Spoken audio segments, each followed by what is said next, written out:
Good morning India. Welcome to Dharma studies संकल्प हमारा भविष्य आपका के आज के एपिसोड में आज आप पॉलिटेक्निक एंट्रेंस एग्जाम से संबंधित महत्वपूर्ण जीव विज्ञान का पोर्शन देखेंगे जो काफ़ी ज़्यादा इम्पोर्टेंट है। आप लोगों से निवेदन है वीडियो को अंत तक देखिएगा, कम से कम 5 बार अवश्य देखिएगा, साथ ही साथ अपने दोस्तों को भी शेयर कीजिएगा। इन्हीं सब आशा और विश्वास के साथ मैं प्रथम क्वेश्चन की ओर बढ़ रहा हूँ। प्रथम क्वेश्चन ध्यान दीजिएगा। साथ ही साथ आप लोगों से निवेदन है कि वीडियो को देखने के साथ ही साथ आप लोग प्लेलिस्ट में जाइएगा, प्रीवियस ईयर की परीक्षाओं से संबंधित जो पॉलिटेक्निक का वीडियो है उसको भी देखिएगा। और पेपर सेट का दौर भी चल चुका है तो पेपर सेट भी देखिएगा। इन्हीं सब शब्दों के साथ मैं प्रथम क्वेश्चन की ओर चल रहा हूँ। ध्यान दीजिएगा। प्रथम क्वेश्चन है, स्तनधारियों में भ्रूण का विकास होता है। तो स्तनधारियों में भ्रूण का विकास कहाँ होता है? ध्यान दीजिएगा, कहाँ पर होता है? गर्भाशय में। गर्भाशय में। नेक्स्ट प्रश्न है, रक्त के थक्के करने में मदद करता है। तो रक्त के थक्के करने में अर्थात रक्त का थक्का जमने में मदद कौन सा विटामिन करता है? तो कौन सा विटामिन करता है? विटामिन के। नेक्स्ट प्रश्न की ओर चलते हैं। ध्यान दीजिएगा, जीन को सबसे पहले आइसोलेट किया था, अर्थात किस वैज्ञानिक ने सबसे पहले जीन को आइसोलेट किया था? तो भारत के थे हरगोविंद खुराना जी, जिनका बहुत बड़ा नाम है वैज्ञानिक के तौर पर, इन्होंने किया था, हरगोविंद खुराना जी ने किया था। नेक्स्ट प्रश्न की ओर चलते हैं। ध्यान दीजिएगा, लाल रुधिर कणिका बनती है। तो लाल रुधिर कणिका बनती है किसकी? अस्थि मज्जा की बनती है। नेक्स्ट प्रश्न की ओर चलते हैं, हरे पौधों को कुल कितने पोषक तत्वों की आवश्यकता होती है? तो हरे पौधों को कुल 15 पोषक तत्वों की आवश्यकता होती है। नेक्स्ट प्रश्न की ओर चलते हैं, एक टीवी सेट को संचालित करने के लिए टीवी रिमोट कंट्रोल यूनिट उपयोग करता है। क्या उपयोग करता है? सूक्ष्म तरंगों को। एक टीवी सेट को संचालित करने के लिए टीवी रिमोट कंट्रोल यूनिट उपयोग करता है। क्या करता है? उपयोग करता है सूक्ष्म तरंगों का। Next, survival of the fittest वाक्यांश की रचना है, किसकी है? सर्वाइवल ऑफ द फिटेस्ट वाक्यांश की रचना है, अर्थात किसकी रचना है? ध्यान दीजिएगा, तो किसकी रचना है? चार्ल्स डार्विन की रचना है। नेक्स्ट प्रश्न चलते हैं, फोना का तात्पर्य है। तो फोना का तात्पर्य किससे है? जंतु से। नेक्स्ट प्रश्न चलते हैं, जहाज पर यात्रा करते समय अपच की स्थिति होती है, ऐसा क्यों? तो पेट पर दाब पड़ने पर, पेट पर दाब पड़ता है, इसीलिए जहाज पर यात्रा करते समय पेट में अपच की स्थिति होती है। नेक्स्ट प्रश्न चलते हैं, उच्च रक्तचाप का प्रमुख कारण है। तो प्रमुख कारण क्या है? मानसिक तनाव। नेक्स्ट प्रश्न चलते हैं, श्वेताणु का प्रधान कार्य क्या है? तो ध्यान दीजिएगा, संक्रमण रोकना। रक्त का अर्थात रक्त श्वेताणु का प्रधान कार्य क्या है? संक्रमण रोकना। नेक्स्ट प्रश्न चलते हैं, मानव कोशिका में होते हैं कितने क्रोमोसोम्स? 46 क्रोमोसोम्स। नेक्स्ट प्रश्न अब चलते हैं, प्रोटीन है पॉलीपेप्टाइड्स। प्रोटीन क्या है? पॉलीपेप्टाइड्स। ध्यान दीजिएगा, काफ़ी ज़्यादा मोस्ट इंपॉर्टेंट प्रश्न है। नेक्स्ट प्रश्न अब चलते हैं, चेचक रोग होता है, किसके कारण होता है चेचक रोग? विषाणु के कारण। किसके कारण होता है? विषाणु के कारण। चेचक रोग होता है किसके कारण? विषाणु के कारण। नेक्स्ट, प्रतिकण की उपस्थिति को सैद्धांतिक रूप से प्रतिपादित किया। तो प्रतिकण की उपस्थिति को सैद्धांतिक रूप से प्रतिपादित किया किसने? P.A.M. डिराक ने। किसने? P.A.M. डिराक ने। नेक्स्ट प्रश्न चलते हैं, डीएनए का डबल हेलिक्स मॉडल दिया। डीएनए का डबल हेलिक्स मॉडल किसने दिया? वाटसन और क्रिक ने। नेक्स्ट प्रश्न चलते हैं, स्वस्थ दांतों को पाने के लिए क्या करना होता है? मीठा भोजन नहीं खाना चाहिए, यदि खाना भी चाहिए तो साफ कर लेना चाहिए। नेक्स्ट प्रश्न चलते हैं, शरीर का कौन सा अंग मलेरिया से प्रभावित होता है? मोस्ट इंपॉर्टेंट प्रश्न है। तो तिल्ली मलेरिया से प्रभावित होता है। नेक्स्ट प्रश्न जब चलते हैं, नीम का उपयोग किया जाता है। तो नीम का उपयोग कहाँ किया जाता है? कैंसर एवं गर्भ निरोधक दोनों में नीम का प्रयोग किया जाता है। नेक्स्ट प्रश्न चलते हैं, मानव शरीर में सबसे लंबी कोशिका होती है। तो मानव शरीर में सबसे लंबी कोशिका क्या होती है? तंत्रिका कोशिका। कौन सी कोशिका? तंत्रिका कोशिका। नेक्स्ट, मादा एनाफिलीज मच्छर जो है किस रोग का वाहक है? तो मादा एनाफिलीज मच्छर किस रोग का वाहक है? मलेरिया रोग का वाहक है। नेक्स्ट, किसने नेचुरल सिलेक्शन का सिद्धांत बनाया? तो किसने नेचुरल सिलेक्शन का सिद्धांत बनाया? तो डार्विन ने नेचुरल सिलेक्शन का सिद्धांत बनाया। नेक्स्ट प्रश्न पर चलते हैं। काफ़ी कम समय में काफ़ी ज़्यादा प्रश्नों का कलेक्शन आप लोगों के सामने प्रस्तुत करूंगा। तो इन्हीं सब शब्दों के साथ आप लोगों से गुजारिश है कि आप लोग वीडियो को देखने के साथ साथ चैनल को सब्सक्राइब कीजिएगा, अपने दोस्तों को भी शेयर कीजिएगा, बेल आइकन अवश्य प्रेस कीजिए जिससे नेक्स्ट का नोटिफिकेशन आपको प्राप्त हो। तो शहद का प्रमुख घटक क्या है? शहद का प्रमुख घटक क्या है? फ्रुक्टोज। नेक्स्ट प्रश्न को चलते हैं। मुख से निकली लार का पाचन किसका पाचन करती है? तो मुख से निकली लार स्टार्च का पाचन करती है। अब नेक्स्ट प्रश्न को चलते हैं। चेचक होने का कारण क्या है? तो चेचक होने का कारण क्या है? वेरिओला वायरस। वेरिओला वायरस चेचक होने का मुख्य कारण है। नेक्स्ट, दौड़ लगाते समय मनुष्य का रक्तचाप कैसा हो जाता है? तो दौड़ लगाते समय मनुष्य का रक्तचाप बढ़ जाता है। नेक्स्ट प्रश्न को चलते हैं। किस विटामिन में कोबाल्ट होता है? तो विटामिन B12 में कोबाल्ट होता है। नेक्स्ट प्रश्न को चलते हैं। सेब तथा नाशपाती में खाने योग्य भाग कौन सा होता है? तो सेब तथा नाशपाती में खाने योग्य भाग क्या होता है? मांसल या पुष्पासन। मांसल या पुष्पासन। नेक्स्ट प्रश्न को चलते हैं। मलेरिया रोग किस मच्छर के काटने से फैलता है? मलेरिया रोग किस मच्छर के काटने से फैलता है? मादा एनाफिलीज। मादा एनाफिलीज मच्छर के काटने से मलेरिया रोग होता है। नेक्स्ट प्रश्न को चलते हैं। विटामिन B9 का रासायनिक नाम क्या है? तो विटामिन B9 का रासायनिक नाम क्या है? Folic acid. विटामिन B9 का रासायनिक नाम क्या है? Folic acid. नेक्स्ट प्रश्न को चलते हैं। कौन अपनी आंत में जल संचय कर लेता है? तो कौन अपनी आंत में जल संचय कर लेता है? ऊँट।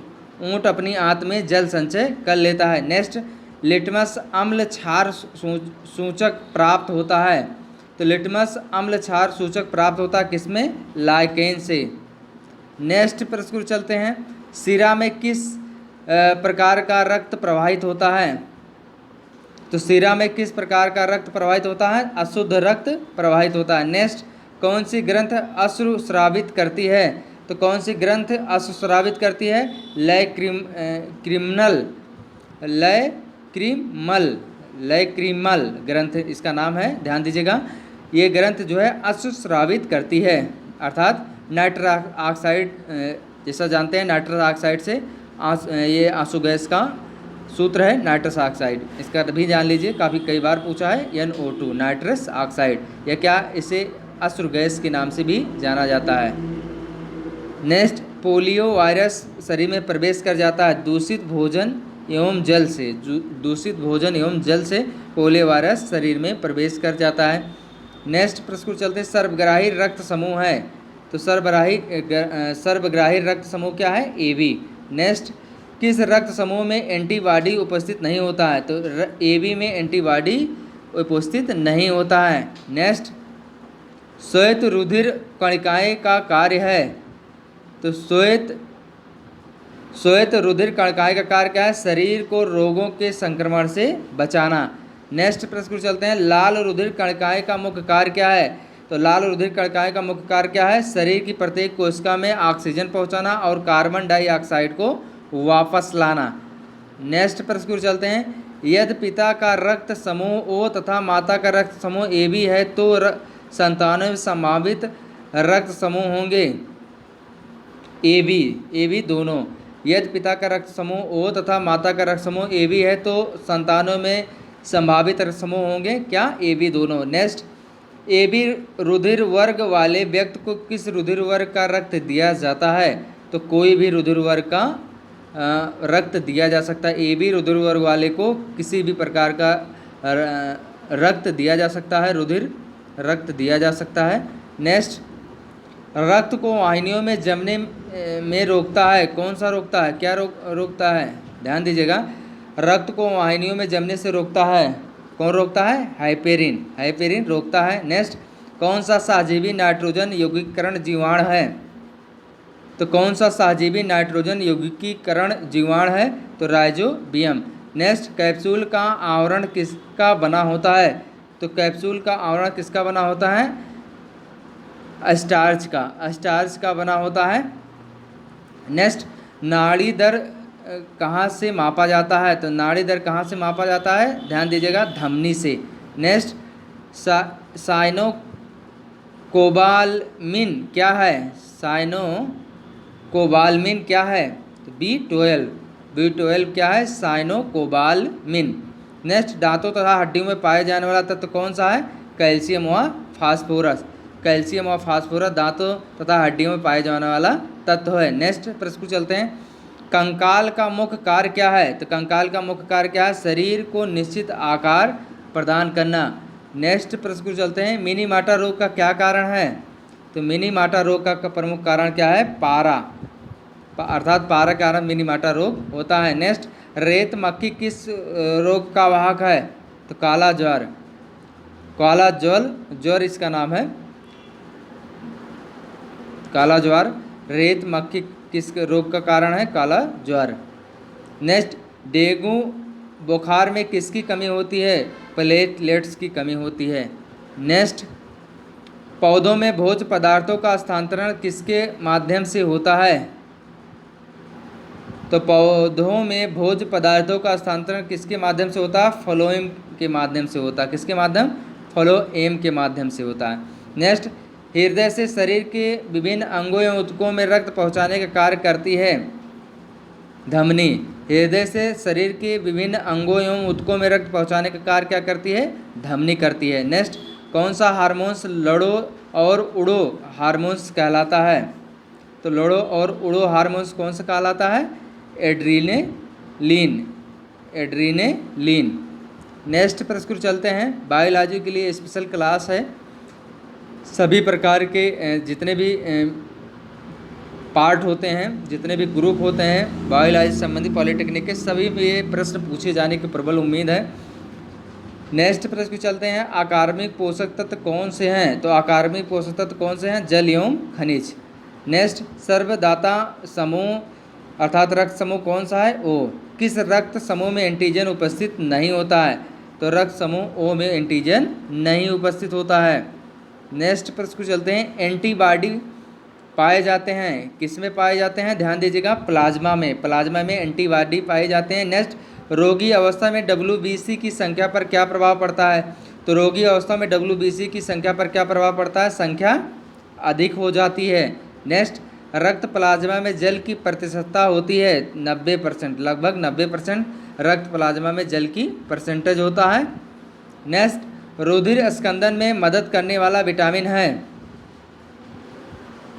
तो रुधिर स्कंदन में मदद करने वाला विटामिन कौन है? विटामिन के।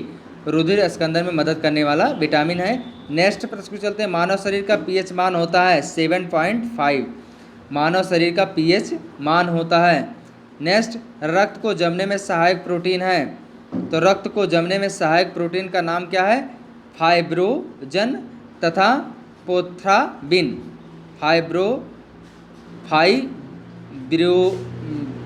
फाइब्रोनोजन तथा पोथ्राबिन रक्त को जमने में सहायक प्रोटीन है, जो कि मोस्ट इम्पॉर्टेंट है।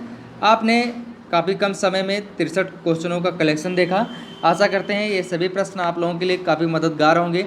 जिनको क्वेश्चन अच्छा लगा होगा वो अपना विचार अवश्य देंगे कमेंट बॉक्स में। कमेंट बॉक्स में आप लोग विचार नहीं देते, जिससे कि मैं बायोलॉजी पे फोकस नहीं कर पाता हूं, क्योंकि मुझे लगता है कि आप लोगों को आवश्यकता नहीं है। जितने लोग देखें कृपया वो ज़रूर वीडियो के बाद देखने के बाद कमेंट बॉक्स में ज़रूर अपना विचार दें, क्योंकि इससे पता चलता है आप लोग देख रहे हैं अच्छे से। तो इन्हीं सब आशा और विश्वास के साथ जो पहली बार चैनल पर आए हैं उनसे मेरा आग्रह है कि वीडियो को देखने के बाद आप लोग चैनल को ज़रूर सब्सक्राइब करें, साथ ही साथ बेल आइकन भी प्रेस करें, जिससे आने वाला वीडियो आप लोग देख सकें। इन्हीं सब शब्दों के साथ नेक्स्ट डे फिर मिलूँगा, तब तक के लिए जय हिंद, जय युवा।